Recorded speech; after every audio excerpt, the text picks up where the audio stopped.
নবনীরদনিন্দিত কান্তিধারম রসসাগর নাগর ভূপবরং। हरे कृष्णा, दंडवत प्रणाम। हम लोग श्रीमद् भागवतम के द्वितीय स्कंद में हैं, पहले अध्याय चल रहा है। आज हम लोग श्लोक संख्या 31 से कंटिन्यू करेंगे। आज हम लोग श्लोक संख्या 31 से 37 तक करेंगे। 31 नंबर श्लोक।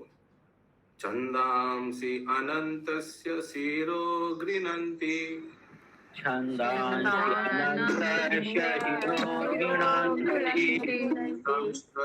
यमस्नेहकलाद्विजानि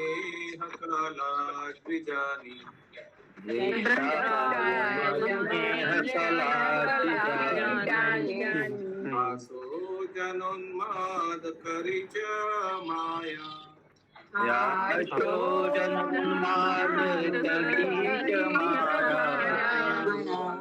सर्गो यदपङ्गमोक्ष।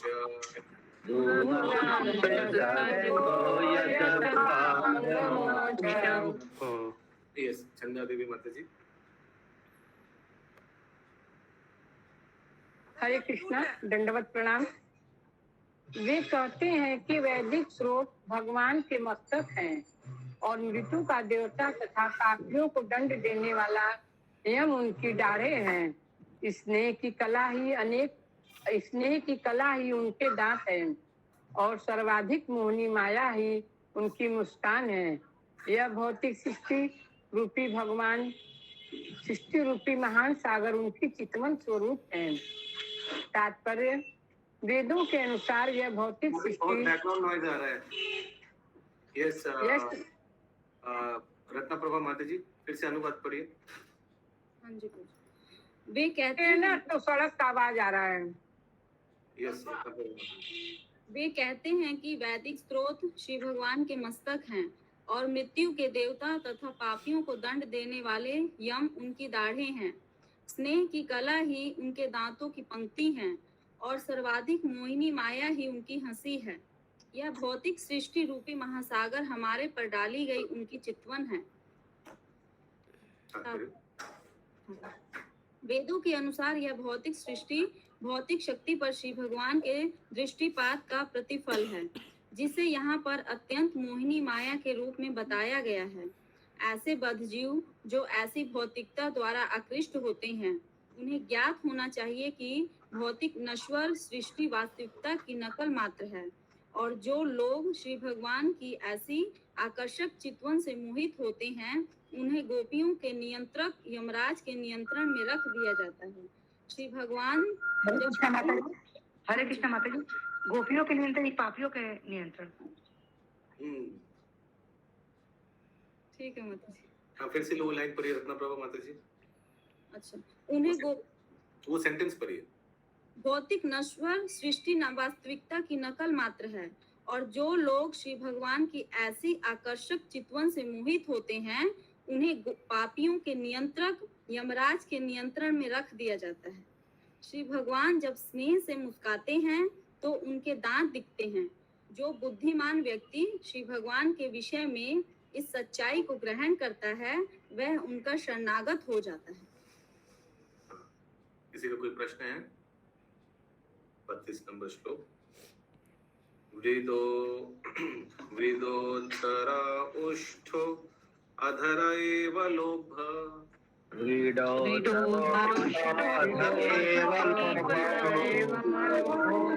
धर्मस्थानो धर्मपथोऽस्य पृष्ठम्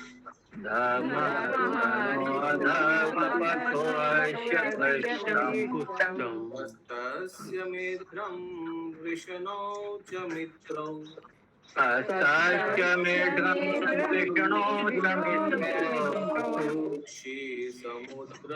समुद्रगिरस्ति सन्तः।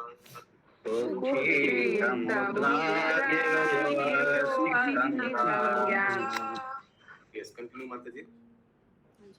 लज्जा श्री भगवान की ऊपरी ओठ है, लालसा उनकी ठुड्डी है, धर्म उनका वक्ष स्थल तथा अधर्म उनकी पीठ है। भौतिक जगत में समस्त जीवों के जनक ब्रह्मा जिनकी जनेंद्रियां हैं, उनकी जनेंद्रियां हैं और मित्रा वरुण उनके दोनों अंडकोश हैं। सागर उनकी कमर है और पर्वत उनकी अस्थियों के समूह हैं। तात्पर्य: परमेश्वर निर्विशेष नहीं है जैसा कि अल्पज्ञ विचारक सोचा करते हैं। प्रत्युत वे परम पुरुष हैं जिसकी पुष्टि समस्त प्रामाणिक वैदिक ग्रंथों द्वारा होती है, लेकिन उनका व्यक्तित्व वैसा नहीं है जैसा पढ़ें प्रभु जी, जैसा हम अनुमान लगा सकते हैं। यहाँ पर यह कहा गया है कि ब्रह्मा उनकी जनेंद्रियों का कार्य करते हैं तथा मित्रा वरुण उनके 2 अंडकोश हैं, जिसका अर्थ यह हुआ कि पुरुष के रूप में वे समस्त शारीरिक अवयवों से परिपूर्ण हैं, लेकिन वे भिन्न प्रकार के तथा विभिन्न क्षमता वाले हैं। अतएव जब भगवान श्री भगवान को हरे कृष्णा आशीष मुझे मित्रा वरुण मतलब ये देवता है।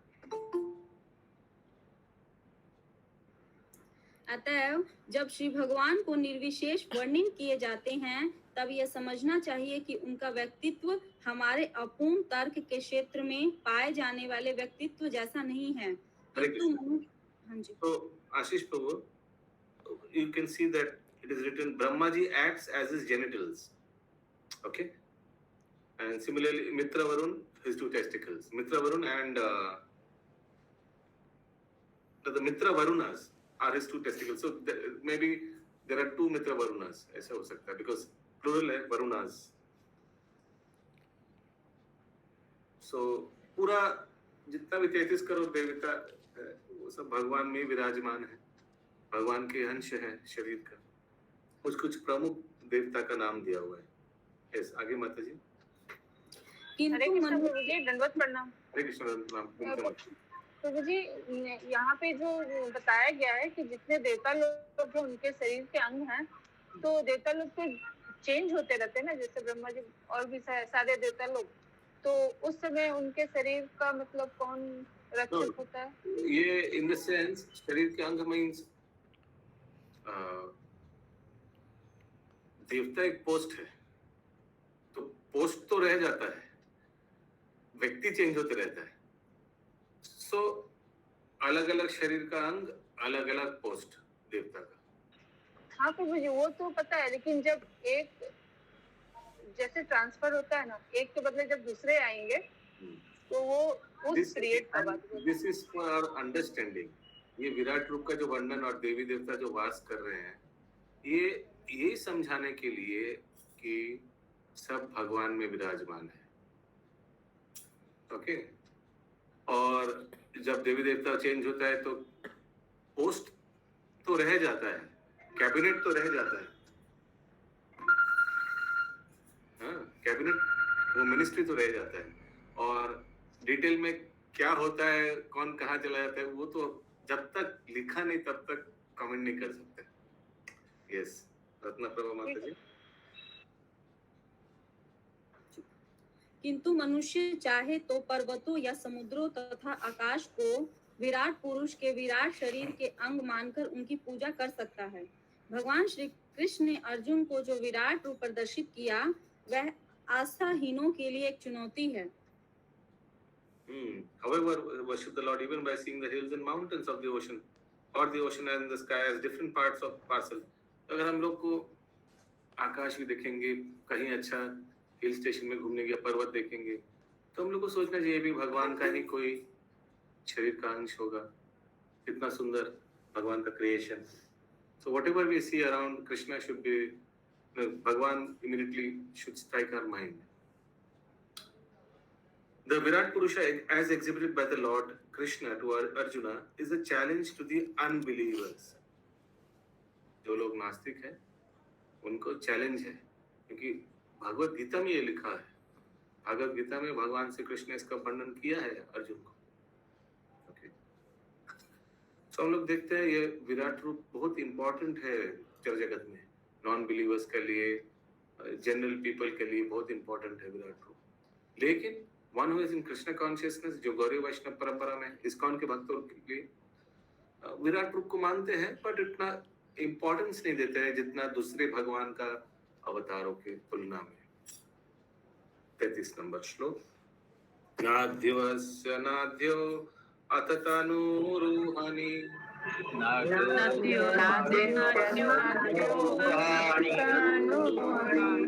माहीरुहावेश्वतानो नृपेन्द्र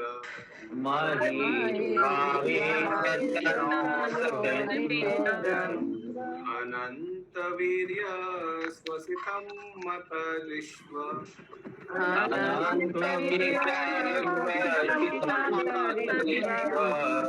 गतिर्वया कर्म गुना प्रवाह।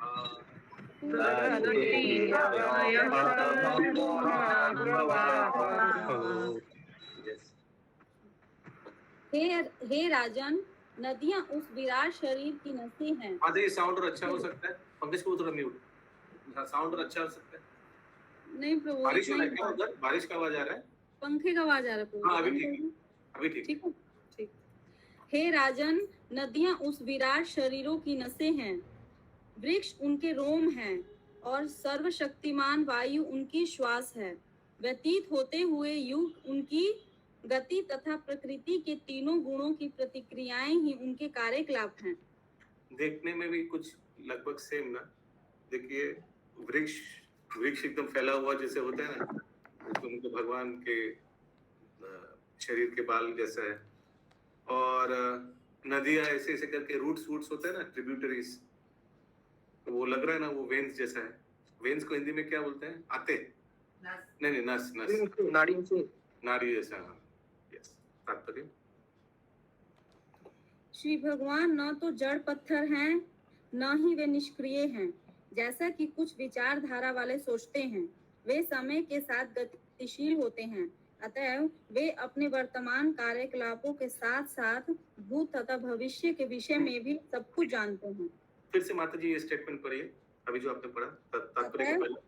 हाँ जी, वे समय के साथ गतिशील होते हैं। पहला स्टेटमेंट पहले से। श्री भगवान न तो जड़ पत्थर हैं, न ही वे निष्क्रिय हैं, जैसा कि कुछ विचारधारा वाले सोचते हैं।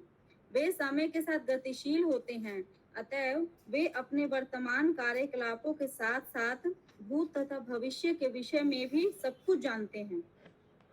उनसे कुछ भी अज्ञात नहीं रहता। बद्ध जीव भौतिक प्रकृति के गुणों की प्रतिक्रियाओं द्वारा प्रेरित होते हैं, और ये ही श्री भगवान के कार्यकलाप हैं। जैसा कि श्रीमद् भगवद गीता 7.12 में कहा गया है, प्रकृति के गुण उन्हीं के निर्देशन में कार्य करते हैं, अतः कोई भी प्राकृतिक कार्य न तो निरुद्देश्य होता है, न ही स्वचालित। सारे कार्यकलापों के पीछे श्री भगवान की अध्यक्षता की शक्ति कार्य करती है। इस तरह श्री भगवान कभी निष्क्रिय नहीं होते। जैसा कि होता है, whatever happens because of a reason, कोई कारण के लिए ही होता है। प्रकृति के जो भी कार्यकलाप, everything has a reason। या आगे। इस तरह श्री भगवान कभी निष्क्रिय नहीं होते, जैसा कि भ्रमवश अनुचित सोचा जाता है। वेदों का कथन है कि परमेश्वर को स्वयं कुछ नहीं करना होता, जैसा कि श्रेष्ठ जनों के किस्से में होता है, लेकिन सृष्टि के सारे कार्य उन्हीं की अध्यक्षता में संपन्न होते हैं। जैसा कहा जाता है कि उनकी स्वीकृति के बिना एक पत्ता भी नहीं हिल सकता। ब्रह्म संहिता 5.48 में कहा गया है कि सारे ब्रह्मांड तथा इनके अधीश्वर ब्रह्माओं उनके श्वास लेने की अवधि तक ही अस्तित्व में रहते हैं। यहाँ पर तो भगवान के द्वारा निर्देशना से सब कुछ हो रहा है, लेकिन भगवान सब कुछ नहीं कर रहे हैं। जैसे सोचिए, क्या उदाहरण दो? राधेश्याम को बहुत अच्छा उदाहरण देते। सोचिए, प्राइम मिनिस्टर का उदाहरण देते हैं, आप पहले दिए हुए ना कि प्राइम मिनिस्टर करता नहीं है, लेकिन तो हाँ वो भी है। और सोचिए, राम ने दरवाजा खोला, ठीक है, राम ने दरवाजा बंद किया, फिर हम लोग बोल सकते हैं राम के दाहिना हाथ ने दरवाजा बंद किया।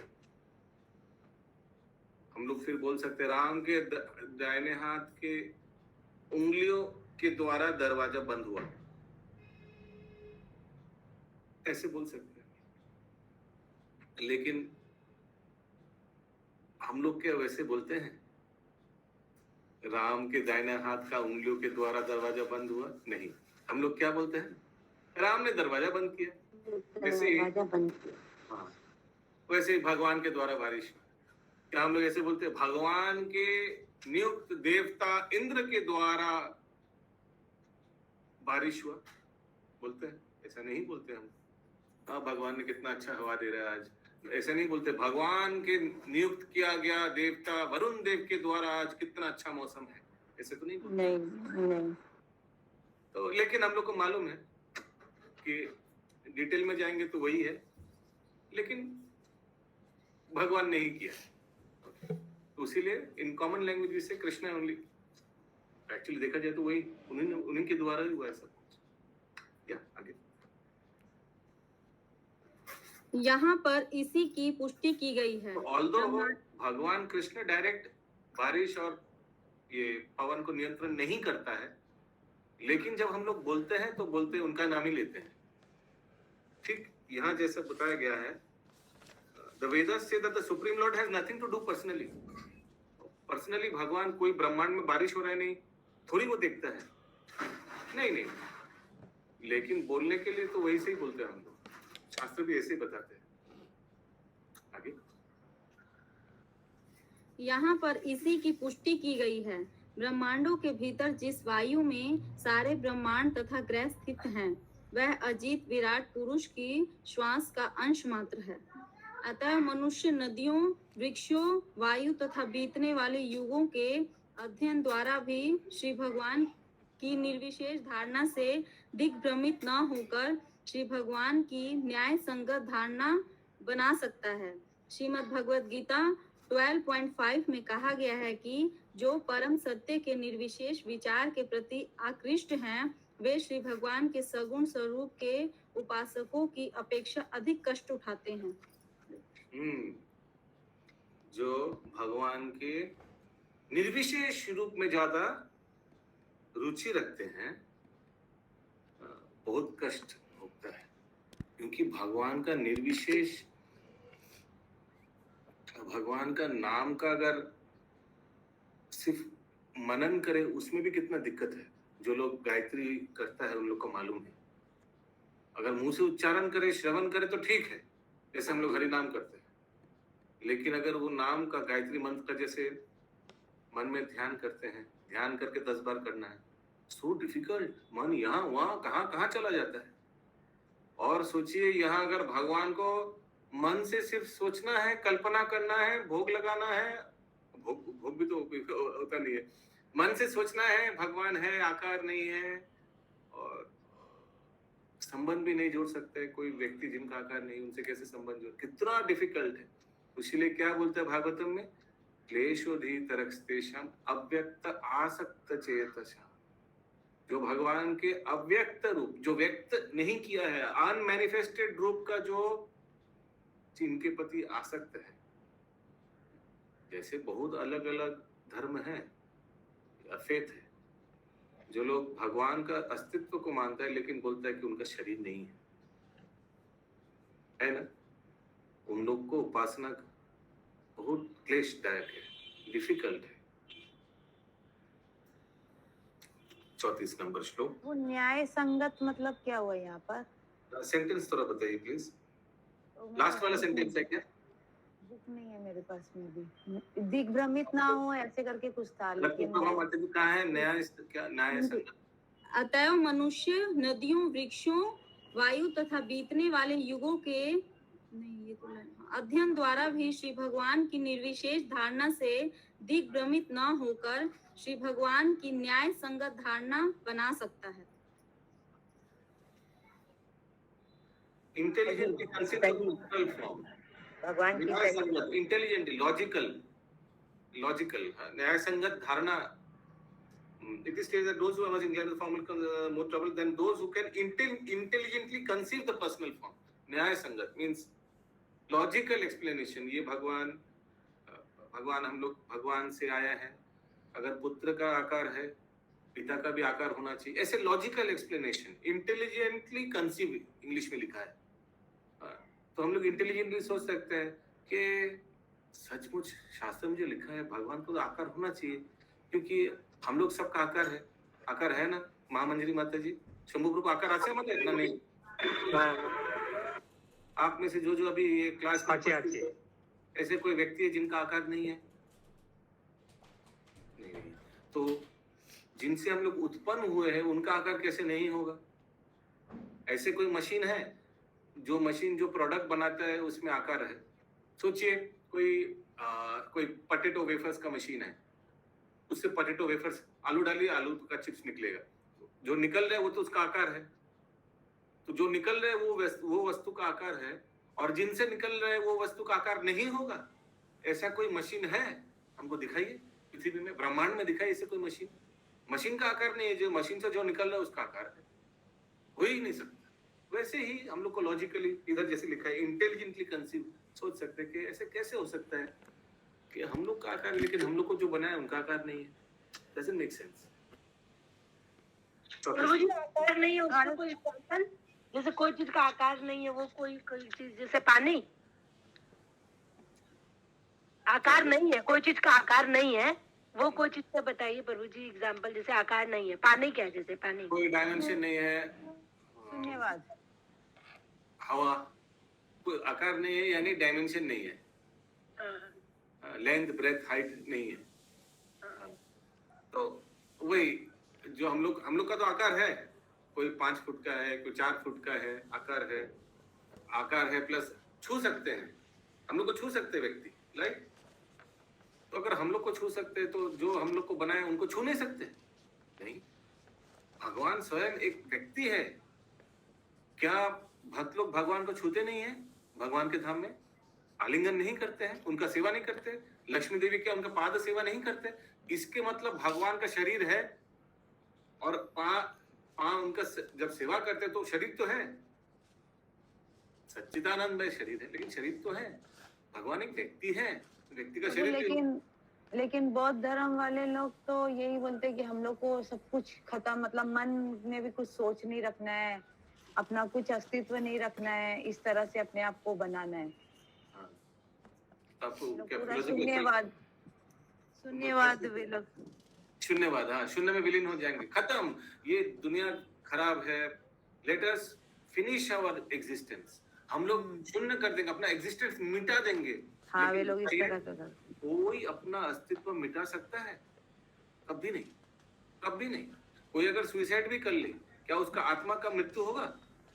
कभी नहीं, शरीर का मृत्यु हो जाएगा। हाँ, तो बौद्ध धर्म बोलते कि नहीं, ये दुनिया खराब है, ये भौतिक शरीर, इसमें कफ पित्त वायु धरा शरीर, इतना खराब शरीर, इसको हम लोग त्याग करेंगे और we don't want to be born again. लेकिन क्या ये संभव है अपने आप को मिटाना? तो वे लोग बोलते हैं मन को भी खाली करना है, पूरा शून्य करना है एकदम। हाँ, शून्यवाद। तो इसीलिए श्रील प्रभुपाद एक बहुत बढ़िया स्टेटमेंट बनाते थे, आशीष प्रभु, अगर हम लोग अच्छा से सुनेंगे तो अच्छा लगेगा। श्रील प्रभुपाद बताते थे the only thing voidism बुद्धवाद, शून्यवादी को, only thing void is the void brains of the voidist. So there is nothing void, Prabhupada बताते हैं। एक ही चीज void है, क्या है? खाली मस्तिष्क का, ये शून्यवादी लोगों का, वही शून्य है, अंदर में कुछ है ही नहीं। 34 नंबर श्लोक। ईशस्य केशान् विदुरम्बुवाहान्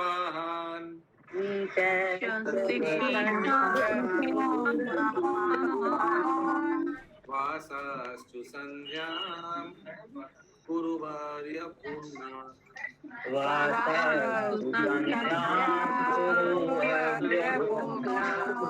अव्यक्तमाहुर्हृदयं मनश्च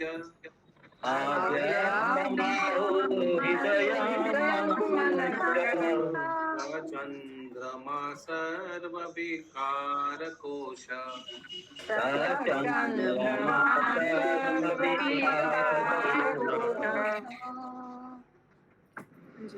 अनुवाद।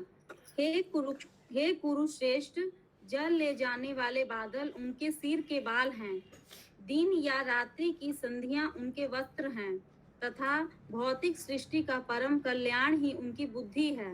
चंद्रमा उनका मन है जो समस्त परिवर्तनों का आगार है। तो ऐसे विराट पुरुष का रियलाइजेशन, विराट पुरुष का अलग अलग शरीर का अंग क्या है, ये विराट पुरुष साधारण व्यक्ति के लिए न्यूफाइट, जो अपने भक्ति के स्तर पे एकदम नया नया है, शुरुआत में है, उसके लिए ठीक है। उसीलिए रत्नप्रभा माता जी, इस चैप्टर का नाम क्या है? ईश अनुभूति का प्रथम सोपान। ईश अनुभूति यानी भगवत अनुभूति का फर्स्ट स्टेप। इंग्लिश में लिखा है चैप्टर का नाम the first step in God realization, भगवत उपलब्धि का पहला स्तर। तो स्तर भी तो बहुत नीचे होगा ना, क्योंकि पहला स्तर है, इसलिए realization will be also of a very low level. उसीलिए विराट रूप का अनुभूति, विराट रूप का एक्सेप्टेंस। तो ईश मतलब ईश्वर। ईश्वर, यस। ईश शब्द का अर्थ है कंट्रोलर। ईश शब्द का 35 नंबर श्लोक। विज्ञान शक्तिं महिमा मनन्ति विज्ञान सर्वात्मनो अंतकारानं गिरित्रम्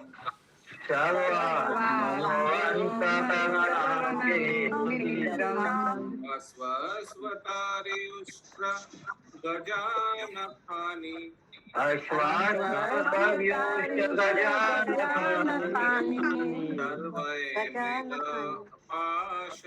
सर्वैर्पाशवाश्रोनिदेशे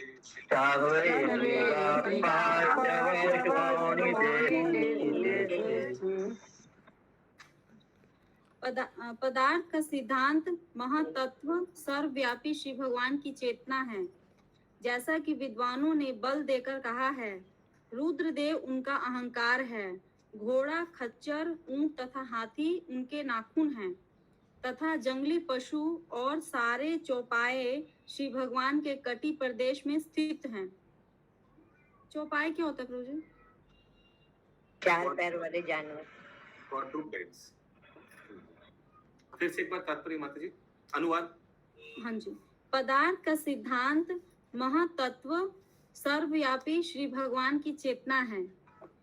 जैसा कि विद्वानों ने बल देकर कहा है, रुद्रदेव उनका अहंकार है, घोड़ा, खच्चर, ऊंट तथा हाथी उनके नाखून हैं, तथा जंगली पशु और सारे चौपाए श्री भगवान के कटी प्रदेश में स्थित हैं। तो ऐसे ऐसे करके कुछ मुख्य 84 लाख का जो योनि है उसका वर्णन किया जा रहा है। ये भगवान का ये है, ये भगवान का ये है, लेकिन और भी है, और भी टोटल 84 लाख ऐसे अलग अलग शरीर में, शरीर का अंग है विराट पुरुष का। यही दिखाने के लिए कि समस्त योनि भगवान में है, भगवान में स्थिर है। 36 नंबर श्लोक। वायांसी तद्व्याकरणं विचित्रम्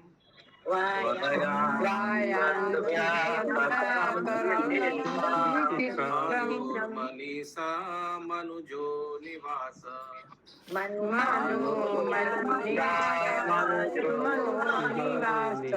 गंधर्व विद्याधर चारणा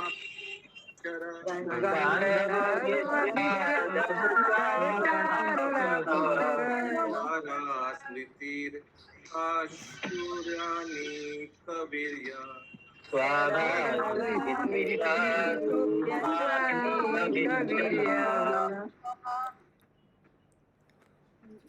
अनुवाद। विभिन्न प्रकार के पक्षी उनकी दक्ष कलात्मक रुचि के सूचक हैं। मानव जाति के पिता मनु उनकी आदर्श बुद्धि के प्रतीक हैं और मानवता उनका निवास है। गंधर्व, विद्याधर, चारण तथा देवदूत जैसे देवी मनुष्य उनके संगीत के लय को व्यक्त करते हैं और आसुरी सैनिक उनकी अद्भुत शक्ति के प्रतिरूप हैं। फिर से एक बार। विभिन्न प्रकार के पक्षी उनकी दक्ष कलात्मक रुचि के सूचक हैं। मानव जाति के पिता मनु उनकी आदर्श बुद्धि के प्रतीक हैं और मानवता उनका निवास है। गंधर्व, विद्याधर, चारण तथा देवदूत जैसी दैवी मनुष्य उनके संगीत के लय को व्यक्त करते हैं और आसुरी सैनिक उनकी अद्भुत शक्ति के प्रतिरूप हैं। हरे कृष्ण प्रभु जी। यस, यस मुकुंद प्राण पहला लाइन वाला वो अनुवाद का विभिन्न प्रकार के पक्षी उनकी दक्ष कलात्मक रुचि के सूचक हैं, ये क्या? Masterful artistic sense, varieties of bird, भगवान के मास्टरफुल आर्टिस्टिक सेंस। देखते हैं तात्पर्य में कुछ प्रभुपाद लिखते हैं यानी। यस तात्पर्य, श्री भगवान का सौंदर्य बोध मोर, तोता तथा कोयल जैसे विविध पक्षियों का कलात्मक रंग बिरंगी सृष्टि से प्रकट होता है। गंधर्व, ये पहले लिखा है प्रभु जी। Artistic sense of the Lord is manifested in the artistic color creation of varieties of bird like peacock, parrot and cuckoo. Artistic sense of the Lord. भगवान, फिर से पढ़िए वो सेंटेंस, अनुवाद का तात्पर्य का पहला सेंटेंस। श्री भगवान का सौंदर्य बोध मोर, तोता तथा कोयल जैसे विविध पक्षियों की कलात्मक रंग बिरंगी सृष्टि से प्रकट होता है। ठीक है प्रभु, आगे।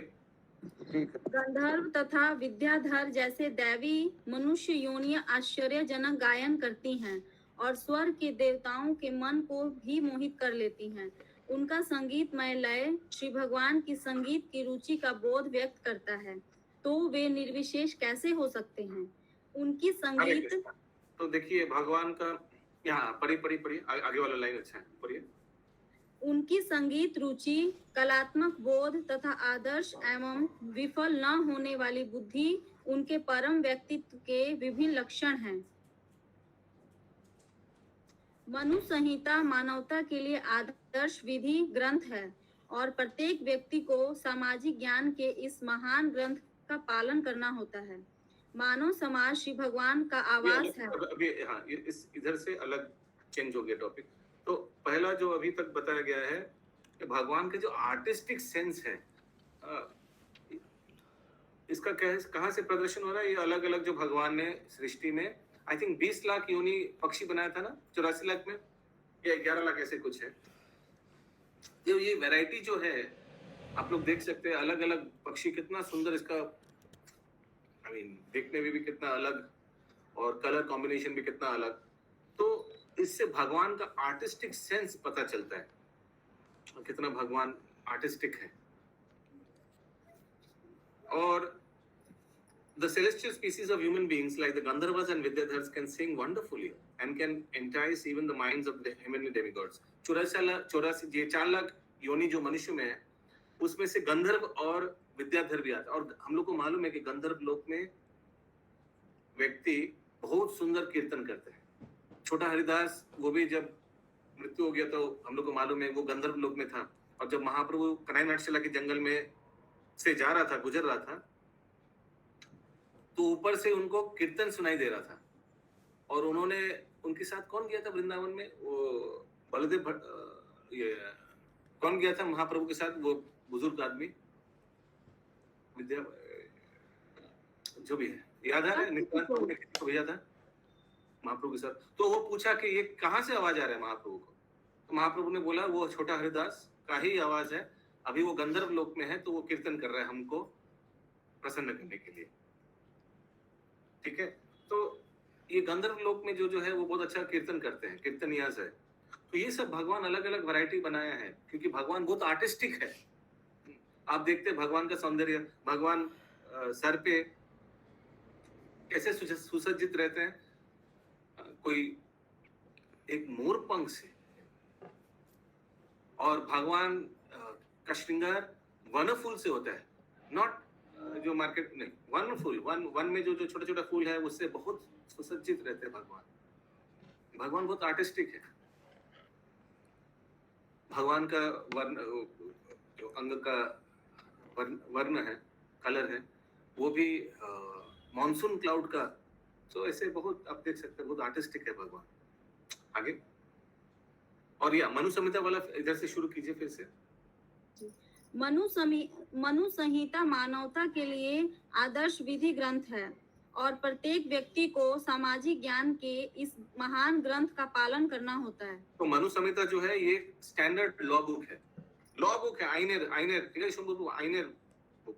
এটা দিয়ে যত কনস্টিটিউশন বানানো হয়েছে আমাদের ভারতবর্ষের বা বিদেশের, ভারতবর্ষের কনস্টিটিউশন মানুষমিতা দিয়েই বানানো হয়েছে, কি করা উচিত না নাগরিকদের এক্সেট্রা এক্সেট্রা।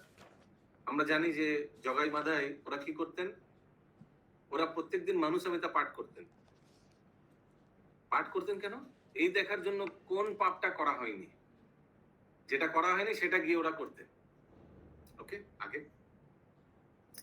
मानव समाज श्री भगवान का आवास है। इसका अर्थ यह होता है कि मनुष्य ईश साक्षात्कार एवं ईश्वर की संगति के लिए निर्मित है। यह जीवनबद्ध जीव के लिए अपनी सनातन ईश चेतना को पुनः प्राप्त करने हेतु एक सुअवसर होता है, जिससे वह जीवन के उद्देश्य को पूरा कर सके। प्रहलाद महाराज असुरों के कुल में श्री भगवान के यथार्थ प्रतिनिधि हैं। कोई भी जीव श्री भगवान के विराट शरीर से दूर नहीं है।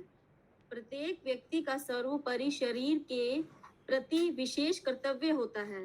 प्रत्येक जीव को दिए गए इस विशेष कर्तव्य को पूर्ण करने में व्यवधान पड़ने से जीवों के बीच वैमनस्य आता है। हरे कृष्ण प्रभु जी, यस माता जी। कोई भी जीव भगवान के विराट शरीर से दूर नहीं है, मतलब मैंने असुर भी दूर नहीं है। यहाँ लिखा है, देखिए अनुवाद में, demonic soldiers as a representation of the wonderful prowess। क्या लिखा है अनुवाद का लास्ट पार्ट में शशि माता जी? आसुरी सैनिक उनकी अद्भुत शक्ति के प्रतिरूप है। तो ये असुर है, तो ये कैसे भगवान के शरीर में? ये भी है 84 लाख योनि में, ये भी है 4 लाख योनि जो मनुष्य है उसमें ये भी असुर भी आता है। और ये असुर का प्रतिनिधित्व कौन कर रहा है? प्रहलाद महाराज। उसीलिए हम लोग को मालूम है, भगवान बताते हैं भागवत गीता में, असुर में मैं प्रहलाद हूँ, मालूम है? एक श्लोक में भगवान बताते हैं। यस प्रभु जी। आगे। किंतु जब परमेश्वर के साथ संबंध स्थापित हो जाता है, तब समस्त जीवों में, यहाँ तक कि जंगली पशुओं में तथा मानव समाज में भी पूर्ण एकता आ जाती है। भगवान श्री चैतन्य महाप्रभु ने इस सजीव एकता का प्रदर्शन मध्य प्रदेश के जंगल में किया, जहाँ बाघ, हाथी तथा अन्य हिंसक पशुओं ने परमेश्वर के यशोगान में पूर्ण सहयोग दिखलाया। सारे विश्व में शांति। প্রভু Yes. হরে কৃষ্ণ। হ্যাঁ, কারণ মাত্র বলুন। এখানে বলছে প্রতিটি জীবেরই সেই বিরাট রূপের প্রতি বিশেষ কর্তব্য রয়েছে, কি বলতে চাইছেন? তো এর আগে সেন্টেন্সটা পড়লে আমরা বুঝতে পারবো যে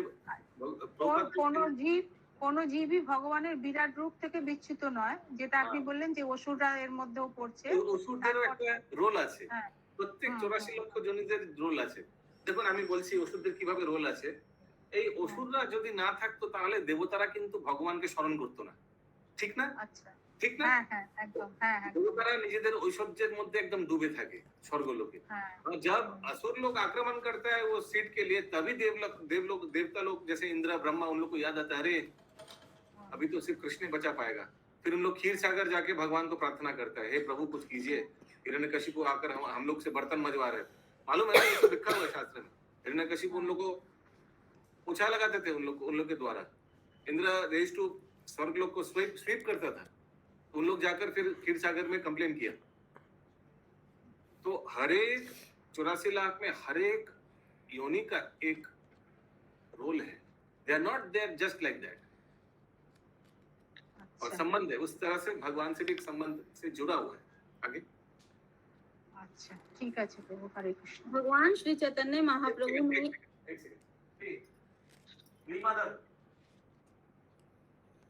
ठीक है, हाँ आगे। भगवान श्री चैतन्य महाप्रभु ने इस सजीव एकता का प्रदर्शन मध्य प्रदेश के जंगल में किया, जहां बाघ, हाथी तथा अन्य हिंसक पशुओं ने परमेश्वर के यशोगान में पूर्ण सहयोग दिखलाया। सारे विश्व में शांति तथा एकता का यही मार्ग है। तो although they are विकृत, they are negative में है, लेकिन इधर प्रभुपाद बता रहे हैं, destruction in the matter of discharging the specific duty assigned to each and every living being is the cause of disharmony between one living being and another. But when the relation is re-established, जब ये संबंध भगवान से जो टूट गया है, ये अगर पुनर्जीवित होता है, तो सब एक साथ आकर, सूर हो असुर हो, सब एक साथ आकर कृष्ण भक्ति करता है। और ये भगवान महाप्रभु ने कहाँ प्रदर्शन किया? मध्य प्रदेश में प्रभु जी। बाघ, हिरन सब एक साथ डांस किया महाप्रभु के साथ। झारखंड में भी किया था। आप लोग कर पाएंगे बाघ और हिरण के साथ डांस? शंभू प्रभु बोले हाँ कर पाएंगे। शंभू प्रभु को एक बार छोड़ के प्रभु जी Yes. झारखंड में भी किए थे ना प्रभु जी, हाँ महाप्रभु, हाँ मुकुंद प्राण प्रभु, झारखंड में भी हुआ था ना प्रभु जी, सब जंगली जानवर सब आके उनके अति सुनने हाँ लगे थे झारखंड में कीर्तन वो में स्थान शामिल। है, वो ज्यादा दूर नहीं है। एक्चुअली हम लोग जहाँ गए थे ना, उस स्थान से ज्यादा दूर नहीं है। वो पांडु विजय प्रभु वहाँ होकर भी आए, और वहाँ अभी भी एक गौड़िया मठ बना है, अभी भी वहाँ पद चिन्ह है बाघ का, महाप्रभु का वो चिन्ह है अभी भी। हम लोग जाएंगे एक बार। तो प्रभु जी यहाँ पे एक लाइन जो है कि प्रत्येक व्यक्ति का सर्वोपरि शरीर के प्रति कर्तव्य होता है, और इस कर्तव्य को पूरा करने में व्यवधान पड़ने से जीवों के बीच वैमनस्य होता है। So each and every one has a particular duty in relation to the supreme body. अब भगवान को संतुष्ट प्रीति प्रोवाइड करने के लिए, भगवान को आनंद प्रदान करने के लिए हर एक का एक कर्तव्य है, हर एक का एक रोल है।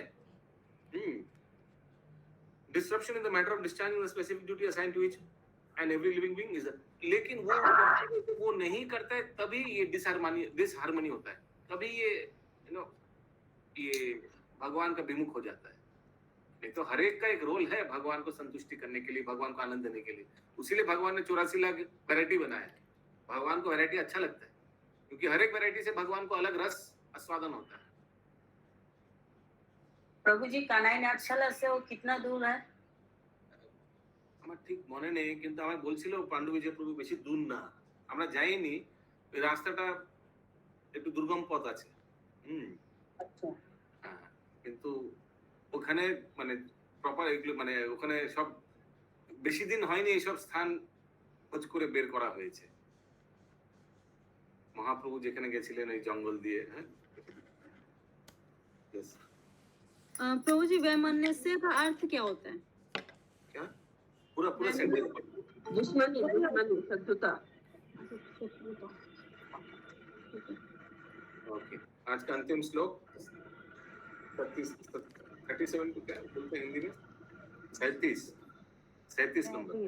हाँ, 37 नंबर श्लोक। ब्रह्मानां क्षत्रभुजो महात्मा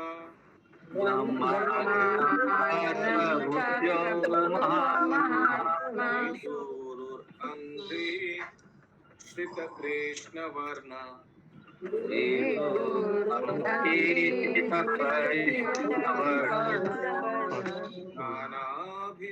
नानाभिधाभिज्य गणोपपन्नो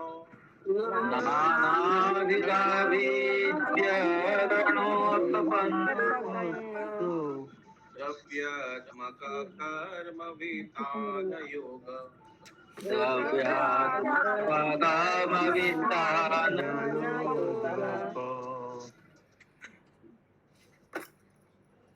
अनुवाद।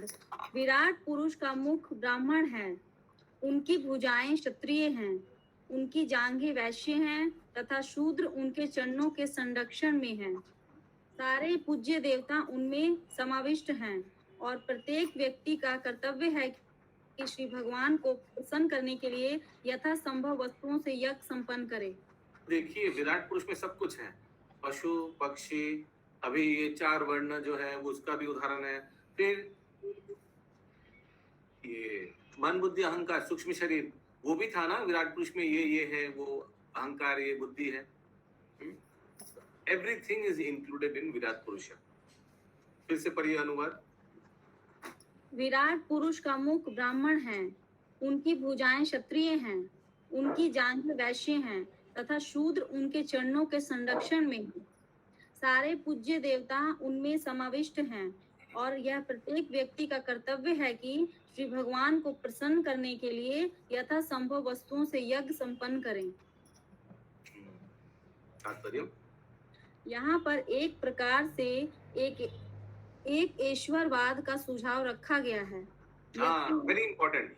मोनो, इसको बोलते हैं मोनोथीइज्म, एक ईश्वरवाद।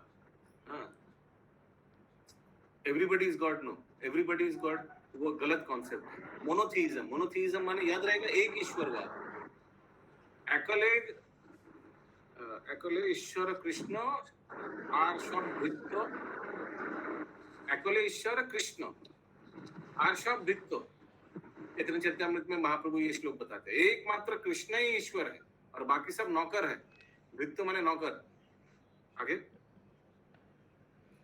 यद्यपि वैदिक ग्रंथों में विभिन्न नामों से अनेक देवताओं को आहुति प्रदान करने का उल्लेख है, किंतु इस श्लोक में यह सुझाव रखा गया है कि वे सभी देवता पूर्ण पुरुषोत्तम भगवान के रूप में निहित हैं। वे आदि पूर्ण के अंश मात्र हैं। इसी प्रकार से मानव समाज के विभिन्न वर्ण यथा ब्राह्मण बुद्धिमान वर्ग, क्षत्रिय प्रशासक, वैश्य व्यापारिक जाति तथा शूद्र श्रमिक वर्ग परमेश्वर के शरीर में समाविष्ट हैं। अतएव इन सबको उपलब्ध वस्तुओं से श्री भगवान को प्रसन्न करने के लिए यज्ञ करने की संस्तुति की गई है। सामान्यतः यज्ञ में घी तथा अन्न की आहुति दी जाती है, किंतु समय की प्रगति के साथ मानव समाज ने ईश्वर की भौतिक प्रकृति द्वारा प्रदत्त वस्तुओं को विभिन्न प्रकार के सामानों में बदल करके अनेक वस्तुएं उत्पन्न कर दी हैं। अतः मानव समाज को न केवल घी से आहुति देनी सीखना चाहिए, अपितु श्री भगवान के यश के प्रसार हेतु अन्य तैयार सामानों से भी आहुति देनी चाहिए। इससे मानव समाज में पूर्णता आएगी। ऐसे यज्ञों के लिए बुद्धिमान जाति के लोग अर्थात ब्राह्मण पूर्ववर्ती आचार्यों से सलाह करके निर्देश दे सकते हैं। प्रशासक वर्ग ऐसे यज्ञों के संपन्न और क्या सामान से यज्ञ किया जाएगा? और भी यज्ञ का बहुत जाप और बहुत सामग्री है ना यज्ञ का। चावल घी तेल और भी बहुत ऐसे जाप होता है और धान खोई कितना यज्ञ का सामग्री है। ये तो 2-4 दिया हुआ इधर। प्रशासक वर्ग ऐसे यज्ञों के संपन्न किए जाने की समस्त सुविधाएं प्रदान कर सकता है। वैश्य वर्ग या व्यापारिक जाति जो ऐसे सामान उत्पन्न करती है उसे यज्ञ में अर्पित कर सकते हैं। हरे कृष्णा। देखिए यहाँ एक बहुत अच्छा इंपॉर्टेंट चीज लिखा है शशि माता जी,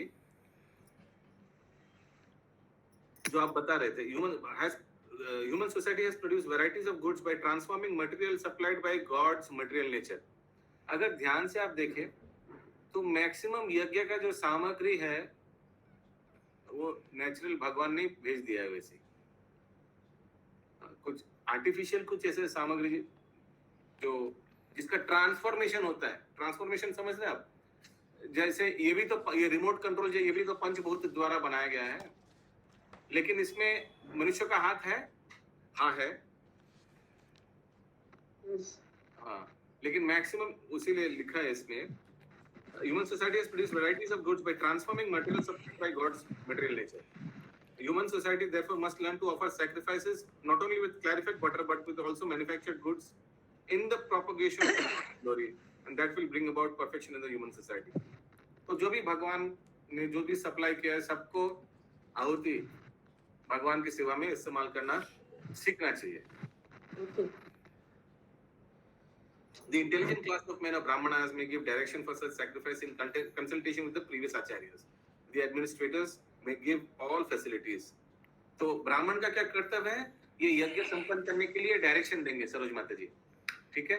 और क्षत्रिय का क्या कर्तव्य है?